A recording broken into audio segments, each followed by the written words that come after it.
speak. Senator Couto, you have the floor. Thank you, Madam President. I wasn't going to speak on the gang violence thing originally, and I'll just make a few comments. I never did the math like my colleague did. I never added up to get to 72 in 20 years. And that's a sobering statistic that I will now carry with me. I have, in my constituency now, I have a family, a good family. I believe the Reverend used the word a Christian family, or one of the other senators. It's a quote-unquote good family, and their son succumbed to the gang violence. It's a reminder to us all how tenuous things could be, especially as a parent, how complicated the situation is. And I'm not an expert. But I'm old enough to know that if you want to solve a problem, you require focus, you require commitment, and you require follow through. And I believe one of the prior senators said talk is cheap, and indeed it is. So focus, commitment, and follow through. And I agree with my colleague, Senator Tucker, that just money and jobs aren't going to make the problem go away. But we also know, and we've seen this in other jurisdictions, that throughout COVID and the economic pressures people are feeling, that has increased crime and violence as people become more desperate and more stressed. And there is a saying that some people say money doesn't solve your problems. Well, if you don't have it, it actually does start to solve some problems. So it will be a part of the solution and could take some pressure off of people. And while I appreciate that solving this problem will require many actors to coordinate and collaborate together, it is this government that has the money, that has the resources, that can pass the laws and can create the opportunity. So will this government face the reality and take responsibility for a problem that has been growing over the past 20 years? And that's actually related to my next theme, which is really about the economy. And this government is saying things that just don't match people's reality. And they're not facing the reality, and they're not taking responsibility. The government messages, the economy is improving. Tell that to retailers who had 9 straight months of retail decline. And that's including the economic growth as the island is coming back from COVID. The government is touting its plus 2.75% growth in pensions, backdated. I guess my question is, what took them so long? And my second question is, that's fine, but inflation is vastly outstripping that, despite what the government states it is. Anybody can just go shopping for whatever it be, whether it be underpants, bananas, fuel. We know that the cost of living is increasing. And as I go through my constituency, everybody, except for what I would call the highest levels of the economic ladder, everybody is commenting on this. Whether they're struggling with the grocery bill, whether they're lining up outside a church hall or a food bank for their meals. We can see this every week here in Hamilton. That's new to Bermuda. Whether they're trying to make rent, make a school fee because they don't have confidence in the education system, although we do look forward to the improvements, or mortgages. So pretty much everybody is concerned. The retirees, the seniors, their healthcare costs. And I don't want to be a negative Nelly, but we have to face the reality of what's going on here in Bermuda. So will government face reality and take responsibility? We've heard a lot about how much credit they want to get for capping the fuel prices. And I believe Senator Smith, my colleague, asked a good question, Madam President, about what will happen when we get the next shipment of fuel. We can't expect the fuel importers to take a loss on it. So eventually the bill is going to go up. And we know Belco bills are going up. So government will talk about how, oh, everyone's saving money at the pump and you're getting a break on your car. That's fine. But it's not particularly well constructed to help the people who need it the most. Those people with large, expensive cars that use the most gas, they're getting the biggest benefit. That family struggling to make ends meet that buys a cheap car, Class A, that doesn't use very much fuel and carefully manages their fuel use, they're getting the least dollar benefit. So why couldn't government come up with something that was better targeted and more effective for those who need it the most? We heard about the COVID relief, which was much needed, but we also learned the government could not effectively administer it and gave a lot of money away to people who weren't eligible. We're not in a position to do that. That's the facing reality. And with the departure of Minister Dickinson, I wonder if the Premier and his cabinet have the right capabilities to properly solve this problem that is staring us down. And we're inching and inching and inching towards the cliff of economic disaster.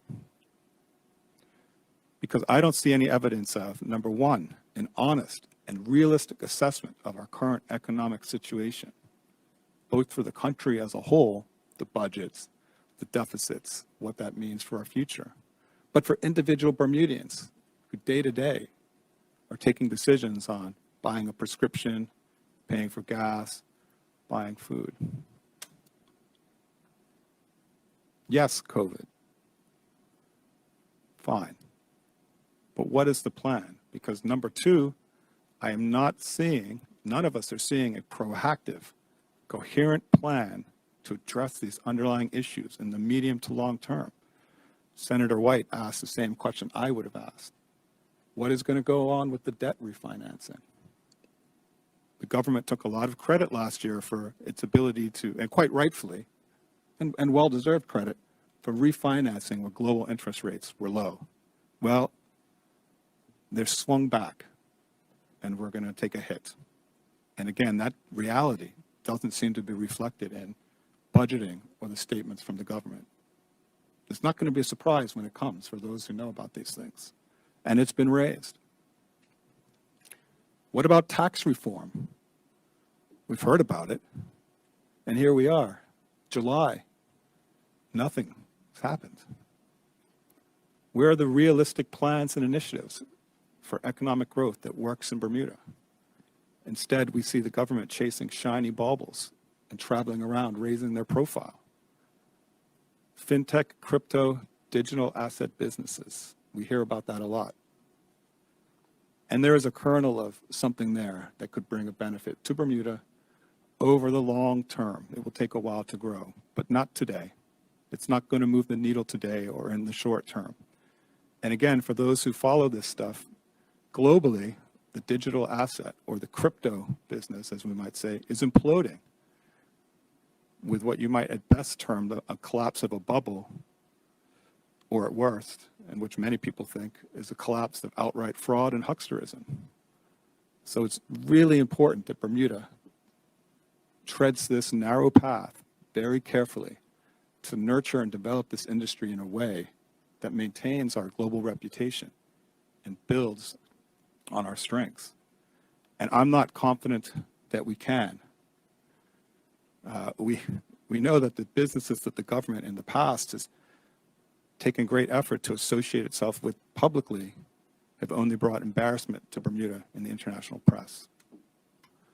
And I'm confused because I read that we have the Premier calling a business to apologize for press coverage.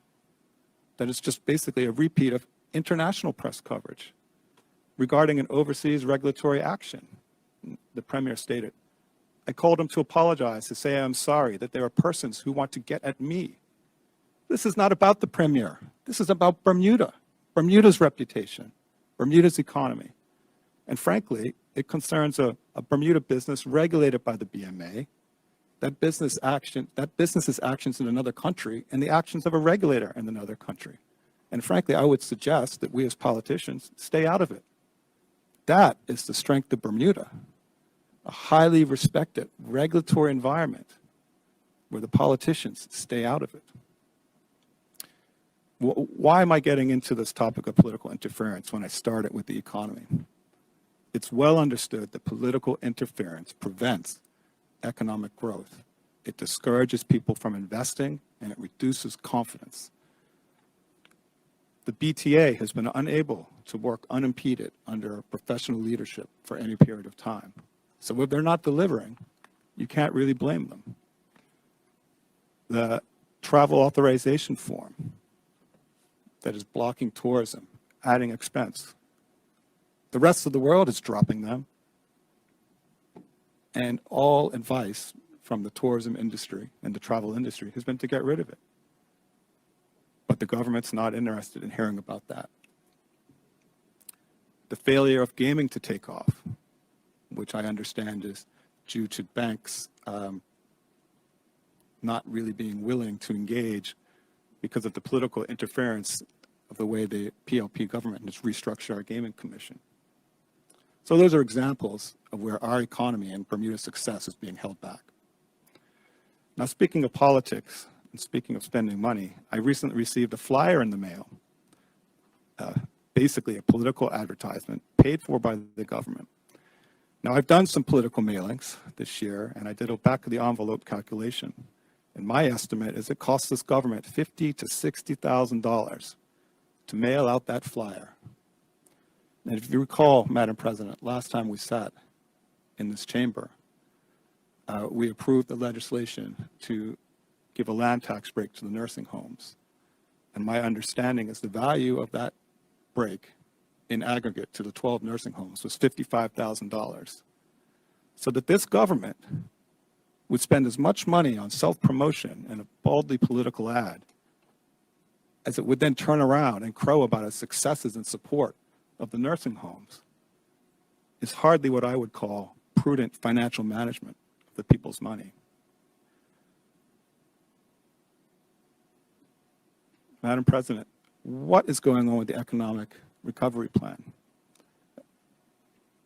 Here we are again, July. As far as I can see, no results, but we have a project management office.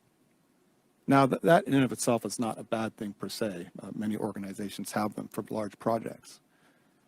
To manage a vertical farm project, well, that's just a bad idea from the start. And I know this because I spoke with the farmers. The government's proposals will be too expensive and too energy intensive, don't make sense. The farmers I spoke with used the word right tech. They have a bunch of ideas and initiatives. Why doesn't the government work with them instead of expensive overseas consultants or people trying to make a sale to Bermuda? We have people here who spent years, their lives, understanding how to do this. Let's work with them. The incinerator.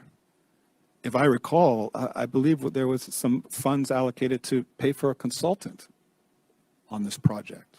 So how does that overlap with the project management office? Again, I just don't see that the money is being spent wisely. Now I know what we'll hear. I can see, Madam President, probably my compatriot across the aisle there is going to come back and say, well, the incinerator was not properly managed by the OBA. 20 out of 24 years, this country has been run by the PLP government. 20 out of 24 years. Please take responsibility. And finally, here's an idea. Why don't we have a national sustainability plan? As a small island nation, we are at risk. We know we're at risk to the weather, global warming. We're at risk for factors outside of our control. Madam President, the cost of fuel, our energy security, our food security.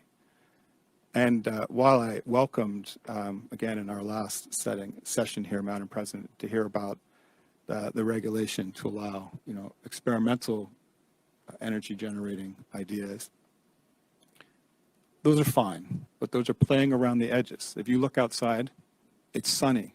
We know solar is working in Bermuda. Why don't we have a massive push on solar production and vehicle electrification as a matter of national security? That kind of big thinking is what I'm looking for. But I've learned that this government's not interested in ideas or advice from the outside, no matter how beneficial or no matter the expertise or experience of the people involved. This government voted against adding more training requirements to the Southampton-Fairmont bill. It opposed adding protections to the parks and environment in the motor car bill, and recently opposed the equality bill in the other place.